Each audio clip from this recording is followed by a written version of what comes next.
Welcome back to Carl's Review Forge, everyone. Today we'll be taking a look at the G.I. Joe. I messed that up.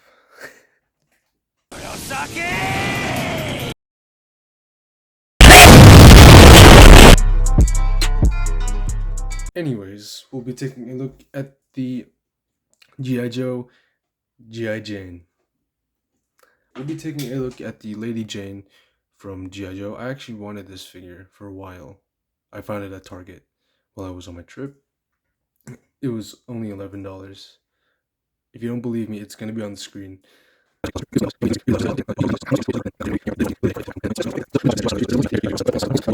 So, looking at the box, you have the standard G.I. Joe box. I don't really collect G.I. Joe figures, but this is pretty similar to Marvel Legends. You have the character artwork on the front and on the sides, both of them. Only this side.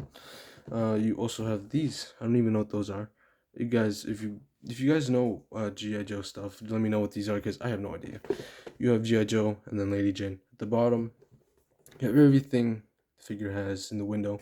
There's a lot of accessories. On the back, you have this really nice artwork of all of the characters I think they've released. I'm not really sure. But yeah, that does look really nice. You have the number 25. I'm guessing that's that's figured number 25, and then nothing else at the bottom. So let's get this figure open.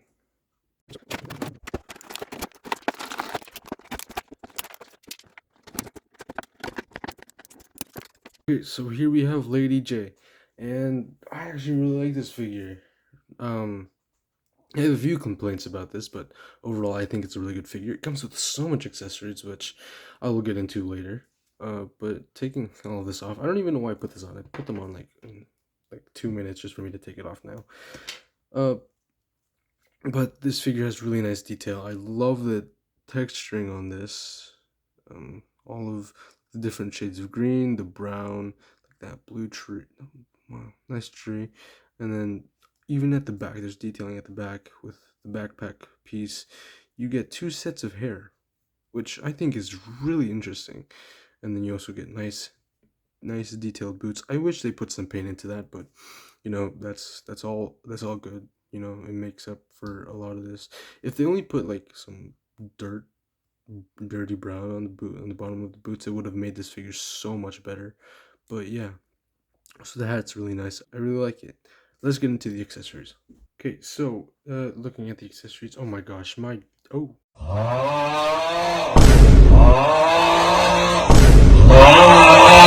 Okay, so for the accessories, let's not fall, please.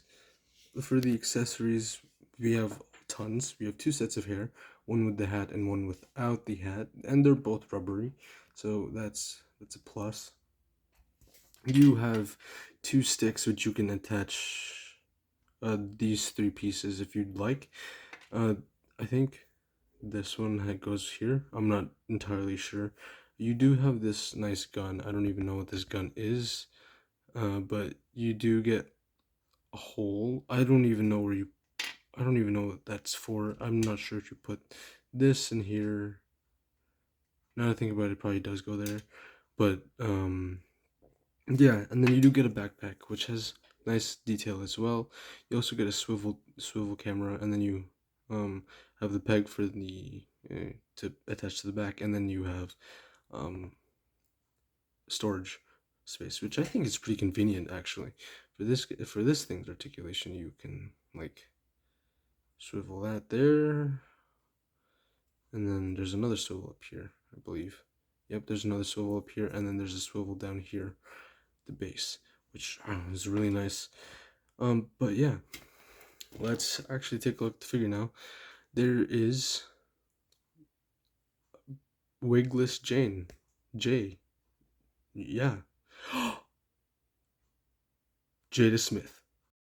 Let's hope I don't get canceled for this because, yeah. But it doesn't matter. Anyways, for her articulation, she has two attachments from her neck. You have the head, which has a disc hinge, which I think is different. I think that's all with GI. I think that's everything with GI Joe figures. My bad. You have it with snake eyes. My brother has snake eyes, and he has that as well. You also get there's like a neck um neck. I think it's dumbbell joint. I'm not sure, but you can also swivel this. It's really hard because my fingers are huge. You can move her head up that. Jesus. Okay. Okay. Now you can see. Okay. There you go. Okay. Okay. You can move her head up that high. Not bad. You can move her head down that far. Nice. And then you do get a little bit of swivel. Tilt, I mean. And then you have swivel here. The neck. Let's see if I can move the neck with my big fingers. You can. I can, yes. Okay, so you do have a swivel there at the neck. With that, never mind. You can't even move the neck. Okay, for the arms, you do have like this. I wouldn't call it a butterfly joint, but this like little cup in here, which you can pivot this a little bit. I wouldn't really call it a butterfly joint, but it's there. It works, I guess. This arm is really loose, which is fine. You do have a hinge that can go more than 90. You have a full 360 for the shoulder. You have a bicep swivel, pinless double jointed elbows, which I would really be careful of because her arms are really, really short. I'm not short, really, really skinny.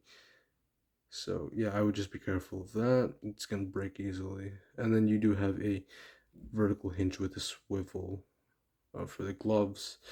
Same on this hand as well.